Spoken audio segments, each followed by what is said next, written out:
Hello friends, welcome back to my channel A to S classes. मैं शिवम कुमार एक बार फिर से बहुत बहुत स्वागत करता हूं आपके अपने YouTube channel A to S classes में। तो फ्रेंड्स, हमारी अभी क्लास चल रही थी यूपी स्पेशल की। ठीक है, तो आज हम यूपी स्पेशल की अपनी नेक्स्ट क्लास में एक नेक्स्ट टॉपिक लेकर आए हैं, यूपी की जलवायु एवं मौसम। तो फ्रेंड्स देखिए, यूपी की जलवायु एवं मौसम एक महत्वपूर्ण हमारा चैप्टर है। इससे बहुत अच्छे अच्छे क्वेश्चन एग्जामिनर पुट अप करता है। तो फ्रेंड्स, ये जो चैप्टर है ये बहुत ही कन्फ्यूजन वाला चैप्टर है, जल्दी से समझ में नहीं आ पाता। ठीक है, तो आज मैं आपको इस पर कॉन्सेप्ट इसके सारे क्लियर कराऊंगा। एंड जैसे कि मैंने अभी अपने पिछले 2 चैप्टर कराए हैं, उसमें मैंने पहले कॉन्सेप्ट क्लियर कराया है, फिर उनसे रिलेटिव एमसीक्यू लगाए हैं। तो इसी प्रकार से हम इसी भी चैप्टर को इसी प्रकार से हम करेंगे। तो फ्रेंड्स, मैं आज आपको अच्छे से इसका कॉन्सेप्ट क्लियर कराऊंगा। एंड ऐसा नहीं कि मैं एक ही वीडियो में आपको पूरा जलवायु ख़त्म कराऊंगा, मैं 2 से 3 वीडियो में जलवायु ख़त्म कराऊंगा और इसको बहुत ही बेसिक से और कॉन्सेप्ट के साथ कराने की कोशिश करूंगा। तो फ्रेंड्स देखिए, जलवायु को पढ़ने से पहले हमें पता होना चाहिए कि जलवायु होती क्या है। ठीक है, तो आज हम पूर्ण रूप से ये जानेंगे कि जलवायु होती क्या है। जलवायु को जानने से पहले हमें कुछ और चीज़ें जाननी होगी। ठीक है, तो जलवायु को जानने से पहले हम जानेंगे मौसम क्या होता है।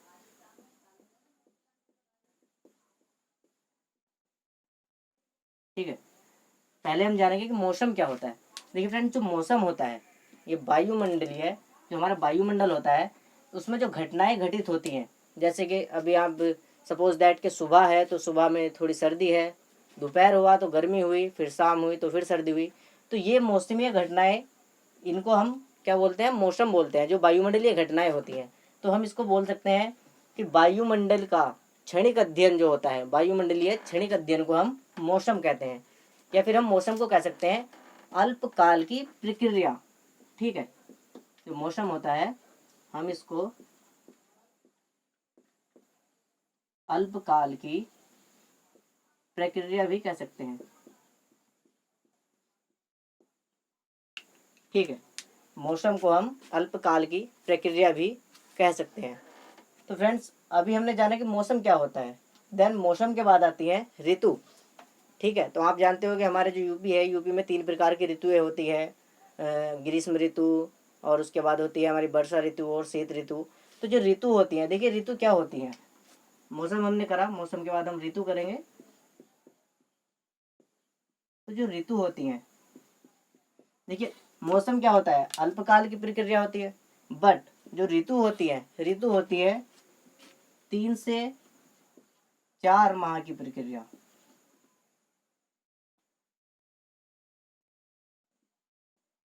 4 माह की प्रक्रिया। ठीक है, यानी कि जब मौसम 3 से 4 महीने तक समान रहता है, जैसे कि गर्मी चल रही है तो 3 से 4 महीने तक कंटिन्यू गर्मी चलेगी। ऐसा नहीं कि गर्मी की ऋतु के बीच में सर्दियां होने लग जाए, ऐसा नहीं हो सकता। तो जब 3 से 4 माह तक गर्मियां चलती हैं, एक समान मौसम रहता है, गर्मी का मौसम है तो गर्मी ही रहती है, तो उसको हम ऋतु बोलते हैं। ठीक है, मौसम क्या होता है, वायुमंडल में अल्पकाल की प्रक्रिया। ठीक है, और ऋतु क्या होती है, 3 से 4 माह की प्रक्रिया, यानी कि 3 से 4 महीने तक जब मौसम समान रहता है उसको ऋतु कहते हैं। ठीक है, अब ऋतु के बाद हम आते हैं जलवायु पर, कि अब जलवायु क्या होता है। ठीक है,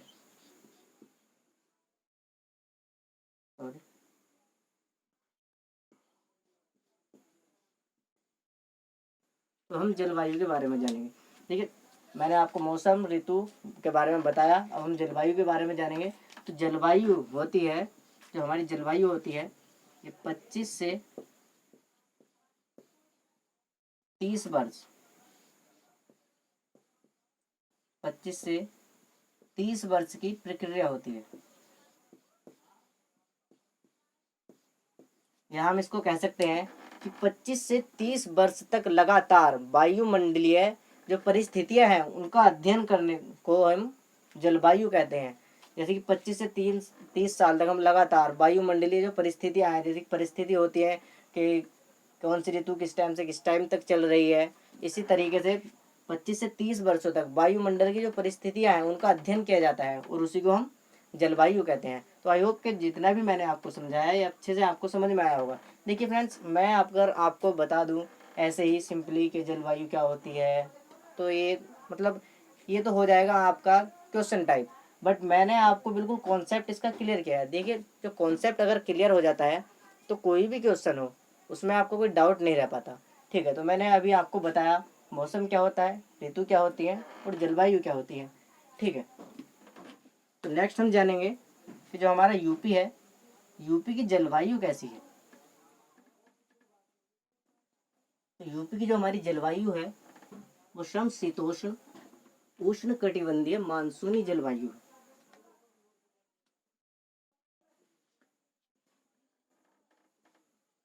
यूपी की जलवायु, यूपी की जो जलवायु है वो समशीतोष्ण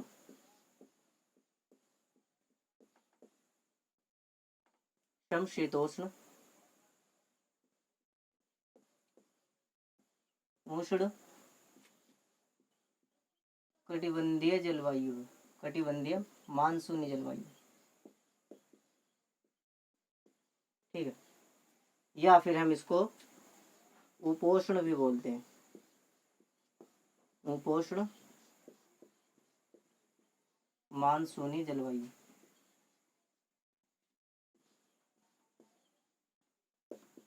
ठीक है, तो देखिए अगर मैं इसी को आपको ऐसे ही बता दूं कि यूपी की जलवायु समशीतोष्ण उष्ण कटिबंधीय मानसूनी जलवायु है, या फिर हम इसको उपोष्ण मानसूनी जलवायु भी कहते हैं, तो आपको ये याद करने में थोड़ी कठिनाई होगी, बट मैं आपको बिल्कुल कॉन्सेप्ट के साथ इसको समझाऊंगा।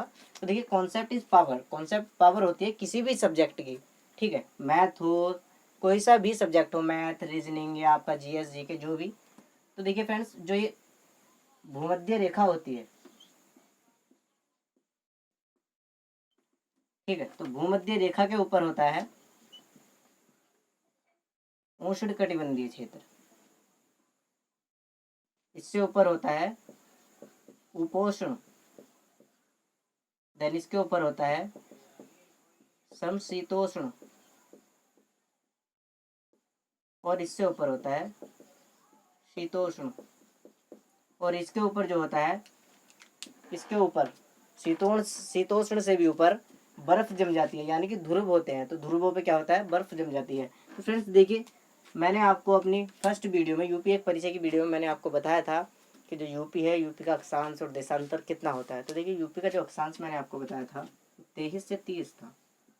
ठीक है, तो 23 से 30 यानी कि जो यूपी है, यूपी की जो जलवायु है वो आपकी उपोष्ण से समशीतोष्ण तक जाती है। ठीक है, तो इसी के आधार पर यूपी की जो जलवायु है उसको समशीतोष्ण उष्ण कटिबंधीय मानसूनी या फिर उपोष्ण मानसूनी जलवायु कहा जाता है। तो आई होप कि आपको बहुत अच्छे से क्लियर हुआ होगा। देखिए मैंने इसलिए आपको ये सब कुछ समझाया जिससे कि आपको अच्छे लॉन्ग टाइम तक आपको ये याद रहे। ठीक, तो ये था आपकी यूपी की जलवायु के बारे में कि यूपी की जलवायु किस प्रकार की है। फ्रेंड्स देखिए, मैं अपने इस चैप्टर को कॉन्सेप्ट के साथ क्लियर करने के बाद आपको इससे रिलेटिव एमसीक्यू कराऊंगा। ठीक है, तो एमसीक्यू लगाना बहुत ही महत्वपूर्ण बात होती है। आप कोई भी चैप्टर पढ़ेंगे, कितना भी कॉन्सेप्ट क्लियर कर लीजिए, बट जब तक आप उसके एमसीक्यू नहीं लगाओगे तब तक कुछ भी क्लियर नहीं हो पाएगा। आपको पता ही नहीं लगेगा कि एग्जामिनर इस चैप्टर से किस तरह के क्वेश्चन पुटअप करेगा। तो मेन चीज़ होता है कि पहले चैप्टर को बिल्कुल कॉन्सेप्ट के साथ पढ़िए, देन एमसीक्यू लगाइए। देखिए मैं जानता हूँ कि आप मेरी वीडियो देखते हो और आपको बहुत अच्छे से समझ में भी आता होगा। तो फ्रेंड्स देखिए, वीडियो को देखने का भी बहुत मतलब अलग अलग नज़रिए होते हैं। आप पहले वीडियो को देखिए, जो भी मैं बोलता हूँ वीडियो देखिए, पॉज करिए और जो भी मैं बोलता हूँ उसको नोट करिए। नोट करने के बाद आप जब पूरी वीडियो को इसी तरह के नोट कर लोगे, उसके बाद आपको दोबारा से पूरा वीडियो देखना है। आप पहले वीडियो चलाइए, पॉज करिए, नोट करिए एंड उसको समझिए, बहुत अच्छे तरीके से समझिए कि मैं क्या बोल रहा हूँ और क्या बोलना चाह रहा हूँ। आप उसको समझोगे तो आपका कॉन्सेप्ट एकदम क्लियर हो जाएगा। और उसके बाद आप दोबारा वीडियो चलाइए, उससे क्या होगा, जो आपके माइंड में रुकी हुई थीम्स है कि आपने पहले थोड़ी वीडियो देखी, वो लिखा, उसको समझा, फिर थोड़ी वीडियो देखी, फिर लिखा, फिर समझा, तो फिर रुकी हुई जो इमेजेस है एक बार वीडियो देखने से आपकी कंटिन्यू हो जाएंगी, ठीक है। तो अच्छे से समझ में आएगा। तो वीडियो को 1 से 2 बार देखा कीजिए एंड उसके बाद 10 से 15 मिनट में आप जो भी मैं आपको पढ़ाता हूँ 10 से 15 मिनट के अंदर आप उसका रिवीजन कर लेंगे, ठीक है। तो रिवीजन करोगे उससे क्या होगा कि जो आपका मतलब कॉन्सेप्ट है, आपके एमसीक्यू है, वे सब बहुत क्लियर हो जाते हैं। देखिए रिवीजन बहुत महत्वपूर्ण होता है, ठीक है। तो आज हमने जाना है कि जलवायु और मौसम क्या होता है और यूपी की जो जलवायु है वो किस प्रकार की है। तो देखिए फ्रेंड्स, जो हमारा यूपी है, यूपी की जो ऋतुएं होती हैं वे बेसिकली 3 प्रकार की होती है। तो हम उन तीनों ऋतुओं के बारे में पढ़ेंगे। तो आज हम जो पढ़ेंगे वो ग्रीष्म ऋतु के बारे में हम पढ़ेंगे।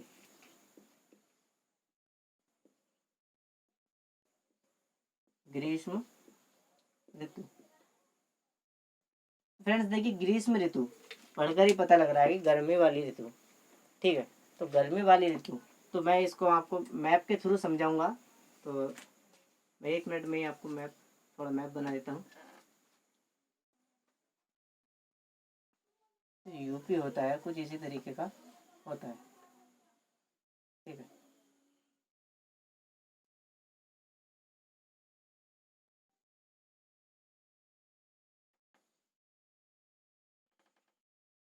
तो ये यूपी है।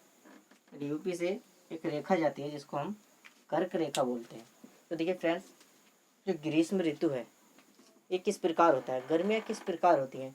फ्रेंड्स, जब सूर्य धीरे धीरे कर्क रेखा की ओर बढ़ता है तब गर्मियाँ शुरू होने लगती हैं, ठीक है। और जब सूर्य 21 जून को, ठीक है, 21 जून को सूर्य जब कर्क रेखा पर सीधे लंबवत प्रकाश डालता है तब सबसे ज़्यादा गर्मी होती है। तो फ्रेंड्स, मैंने आपको अपनी भौतिक विभाजन वाली क्लास में बताया था कि ये जो है ये पठारी क्षेत्र है, या फिर इसको हम पठारी क्षेत्र ना बोलकर बुंदेलखंड क्षेत्र भी बोलते हैं।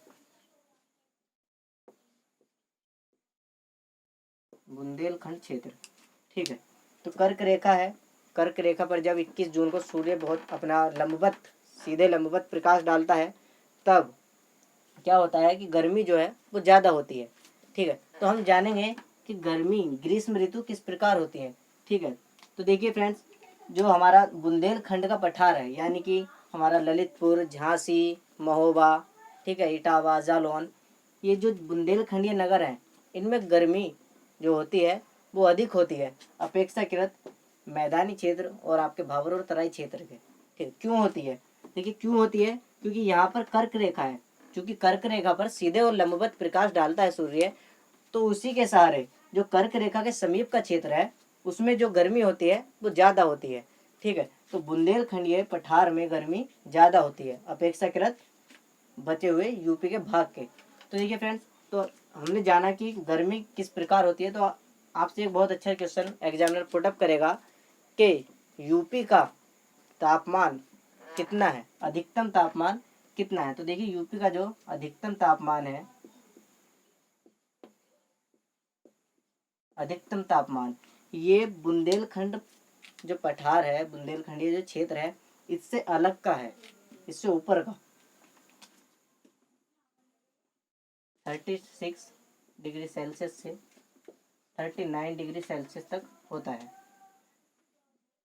ठीक है। अधिकतम यूपी का अधिकतम तापमान 36 डिग्री सेल्सियस से 39 डिग्री सेल्सियस तक होता है। और यदि आपसे पूछ ली जाए कि न्यूनतम कितना होता है, तो फ्रेंड्स जो न्यूनतम होता है वो 21 डिग्री सेल्सियस से 23 डिग्री सेल्सियस तक होता है। बट जो हमारा बुंदेलखंडीय क्षेत्र है इसका तापमान सबसे अधिक होता है क्योंकि ये कर्क रेखा के समीप है। तो इसका जो तापमान होता है, बुंदेलखंडीय क्षेत्र का जो तापमान होता है वो 40, एक मिनट थोड़ा बड़ा करके लिखता हूँ, 40 डिग्री सेल्सियस से 47 डिग्री सेल्सियस तक होता है, ठीक है। तो बुंदेलखंडीय क्षेत्र का जो तापमान है वो इतना होता है और यूपी का इतना होता है। ये किस में होता है, ग्रीष्म ऋतु में होता है, ठीक है। तो ये ग्रीष्म ऋतु का तापमान है। तो फ्रेंड्स जो गर्मियाँ होती हैं, देखिए गर्मियाँ बेसिकली अगर आपसे क्वेश्चन पूछे कि यूपी में गर्मी किस महीने में सर्वाधिक होती है, तो यूपी में जो गर्मी सर्वाधिक होती है वो हमारी मई मई के अंतिम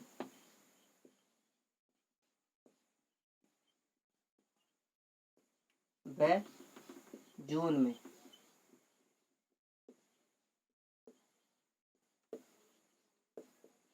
मई के अंतिम व जून माह में यूपी में सर्वाधिक गर्मी होती है और सर्वाधिक जो ठंड है वो जनवरी में होती है, वो हम आपको शीत ऋतु में बताएंगे। तो मई के अंतिम में व जून के माह में, देखिए मई का अंतिम यानी कि मई जो है, मई का जो लास्ट वीक है उसमें और जून में, पूरे जून में सबसे ज़्यादा गर्मी होती है। और जैसा कि 21 जून को मैंने अभी आपको बताया था, 21 जून को जो सूर्य होता है, सूर्य, ठीक है, ये सूर्य 21 जून को सूर्य अपना प्रकाश सीधे लंबवत क्या करता है, ऊपर जाता है, ये ऊपर होता है थोड़ा, सीधे लंबवत कर्क रेखा पर डालता है, जिससे क्या होता है कि जो बुंदेलखंडीय पठार है एंड इधर एमपी का जो है, एमपी का है और छत्तीसगढ़ और झारखंड का, उसमें जो भी मतलब समीप का क्षेत्र है उसमें गर्मी ज़्यादा होती है अपेक्षाकृत और अन्य क्षेत्रों के, ठीक है। तो अभी हमने आपको बताया है कि कितना कितना क्या होता है। देखिए फ्रेंड, जो भी मैंने बोला है आप उसको नोट कीजिए एंड इसको भी अच्छे से नोट कीजिए। नोट करने के बाद इसका रिवीजन किया कीजिए, ठीक है। तो आप इसका स्क्रीनशॉट ले सकते हैं, ठीक। तो आई होप कि आपको अच्छे समझ में आ रहा होगा। देखिए फ्रेंड्स, मैंने आपको बताया मैप के थ्रू कि कहाँ पर गर्मी ज़्यादा होती है, ठीक है, और कहाँ कम। देखिए एक मिनट, मैं इसको रफ करना चाहता हूँ। अभी मैंने आपको बताया कि कर्क रेखा के समीप वाले क्षेत्र में गर्मी ज़्यादा होती है। तो फ्रेंड्स, आपसे एक क्वेश्चन एग्जामिनर अक्सर पुटअप कर लेता है कि यूपी के कौन से ज़िले में सबसे अधिक गर्मी होती है। तो सबसे अधिक गर्मी जो होती है वो आपके आगरा और झांसी में होती है, ठीक है। सबसे अधिक गर्मी वाला क्षेत्र जो होता है, सॉरी क्षेत्र नहीं कहेंगे इसको, जिला कहेंगे यूपी का, वो होता है आगरा और झांसी, ठीक है। आगरा और झांसी, यहाँ पर अधिकतम गर्मी होती है। यह सिर्फ सबसे अधिक गर्मी वाले दो जिले आगरा और झांसी। और देखिए, चूंकि आगरा और झांसी बुंदेलखंड पठार में पड़ते हैं, यहाँ पर गर्मी ज़्यादा होती है। आपसे अगर क्वेश्चन पूछे कि दक्षिण से उत्तर की ओर बढ़ने पर ग्रीष्म ऋतु में क्या होता है, तो क्या होता है, तापमान जो है वो धीरे धीरे कम होता जाता है। तापमान यहाँ ज़्यादा होता है, मैंने अभी आपको बताया था 40 से 47 डिग्री सेल्सियस होता है, धीरे धीरे कम होने लगता है। तो जब कम होने लगता है, यहाँ पर हिमालय है, तो हिमालय के जो आसपास का क्षेत्र है यहाँ पर वर्षा अधिक होती है, तो यहाँ पर तापमान और कम होता है। शीत ऋतु में जो तापमान होता है बरेली का, वो 10 डिग्री सेल्सियस तक चला जाता है। तो आपसे क्वेश्चन पुटअप करेगा कि सबसे कम गर्मी कहाँ होती है, यूपी के किस जिले में सबसे कम गर्मी होती है। तो सबसे कम जो गर्मी होती है वो यहाँ बरेली में होती है, ठीक है। बरेली में सबसे कम गर्मी होती है, ठीक है। तो आई होप कि आपको बहुत अच्छे से क्लियर हो पा रहा होगा। तो सबसे कम गर्मी जो है वो बरेली में होती है। और मैंने अभी आपको ये जो बताया है, ये सिर्फ डिस्ट्रिक्ट वाइज बताया कि किस ज़िले में सबसे ज़्यादा गर्मी होती है, किस में सबसे कम होती है। एक बहुत अच्छा क्वेश्चन है जो एग्जामिनर आपसे पुटअप करेगा कि यूपी के किस क्षेत्र में सबसे अधिक गर्मी होती है। तो मैंने अभी आपको बताया है कि यूपी का जो क्षेत्र है बुंदेलखंड क्षेत्र, इसमें सबसे ज़्यादा गर्मी होती है। तो आप इसको अच्छे से नोट कीजिएगा, ठीक है। एंड आपके लिए देखिए, मैं एक और बात बता देना चाहता हूँ कि जो हमारी अभी टीम है, देखिए न्यू फैकल्टी है, तो अभी न्यू हमने अपना मतलब चैनल स्टार्ट किया है। तो हमारी जो स्पीच है एंड बोलने की लैंग्वेज है, उसमें अभी आपको थोड़ी दिक्कत हो रही होगी। तो फ्रेंड्स देखिए, जैसे एक बच्चा होता है, जब बच्चा अपने पैरों पर चलना सीखता है तब वो लड़खड़ाता है, एंड उसके जो परिवार वाले होते हैं वो उसको सहारा लगाते हैं ताकि वह अच्छे से चलना सीख जाए। तो फ्रेंड्स देखिए, अभी हम भी इसी तरीके से लड़खड़ा रहे हैं। आप हमारा परिवार हो, तो आप हमें सहारा लगाएंगे, हमको सपोर्ट करेंगे, तो हम भी अच्छे से अपने आप में ग्रो करेंगे, ठीक है। तो इसके लिए हमें मतलब सपोर्ट किया कीजिए यार, आप मतलब ज़्यादा से ज़्यादा शेयर कीजिए अपने दोस्तों में, ठीक। तो आगे चलते हैं। तो फ्रेंड्स देखिए, क्योंकि इस ऋतु में वर्षा बहुत कम होती है, ठीक है, लेकिन फिर भी वर्षा कम होती है, फिर भी 10 से 25 सेंटीमीटर तक वर्षा इस ऋतु में हो जाती है। आप इसको नोट करिएगा, इस ऋतु में वर्षा कम होती है, फिर भी 10 से 25 सेंटीमीटर तक इस ऋतु में वर्षा हो जाती है। देखिए फ्रेंड्स, वर्षा कब होती है, वर्षा जब होती है जब समुद्री जो हवाएं होती हैं वो पठारी क्षेत्र की ओर आती हैं। समुद्री हवाएं जब पठारी क्षेत्र की ओर आती है, जैसे कि अभी जून है, जून के बाद क्या होता है, जून में अधिक गर्मी होती है, तो गर्म हवाएं ऊपर जाती हैं। जब गर्म हवाएं ऊपर जाएंगी तो जो स्थल है, स्थल का वायु दाब कम हो जाएगा। देखिए कोई भी खाली चीज़ है उसको भरने के लिए कुछ ना कुछ जरूर चाहिए होता है। ये खाली है, मतलब सोच लीजिए ये गिलास है, अब ये गिलास खाली है तो इसको भरने के लिए कुछ ना कुछ तो चाहिए। आप इसमें वाटर डालिए, ड्रिंक डालिए, कुछ भी डालिए, तो कुछ ना कुछ तो चाहिए इसको भरने के लिए। उसी प्रकार होता है कि जब गर्म हवाएं ऊपर चली जाती हैं तो नीचे का जो वायुदाब कम हो जाता है। इसको भरने के लिए क्या होता है कि जो हमारे समुद्री जो हवाएं हैं वे इसको भरने के लिए आ जाती हैं। चूँकि जो हमारी मतलब ठंडी हवाएं होती हैं वे भारी होती हैं अपेक्षाकृत गर्म हवाओं के, तो वे नीचे रहती है और गर्म हवाएं ऊपर होती हैं। तो जब गर्म हवाएं ऊपर चली जाती हैं और ये रिक्त स्थान रह जाता है, इसको भरने के लिए ठंडी हवाएं यहाँ पर आती हैं। तो ये कब होता है, ये होता है आपके वर्षा में। जब वर्षा ऋतु हम आपको पढ़ाएंगे तब हम इसको बहुत अच्छे तरीके से बताएंगे। तो फ्रेंड्स आज की वीडियो में सिर्फ इतना ही, एंड आई होप कि आपको बहुत अच्छे समझ में आ रहा होगा। देखिए ये मत सोचिएगा कि मैं आपको बहुत कम करा रहा हूँ, मैं इतना कम इसलिए करा रहा हूँ, मैंने जलवायु एक ही वीडियो में इसलिए समाप्त नहीं कराया क्योंकि ये बहुत ही अटपटा सा टॉपिक है। इसको बहुत अच्छे से स्लो करेंगे एंड बहुत मतलब डीपली भी करेंगे और बेसिक से भी करेंगे, कॉन्सेप्ट भी समझेंगे, उसके बाद इसमें हम एमसीक्यू करेंगे। तो फ्रेंड्स देखिए हमारी जो टीम है आपको बहुत अच्छे से पढ़ा रही है, बहुत मेहनत कर रही है। अगर आपको अच्छे से समझ में आ रहा है और अच्छा लग रहा है तो वीडियो को लाइक शेयर एंड कमेंट, अपने कमेंट ना करना भूलिए। देखिए आप कमेंट करोगे तभी हमको पता लगेगा कि हमारी कहीं पे मिस्टेक तो नहीं है या फिर आपको हम अच्छे से समझा पा रहे हैं या नहीं पा रहे हैं। तो आप कमेंट ज़रूर किया कीजिए। फ्रेंड्स आज के लिए इतना ही, थैंक यू।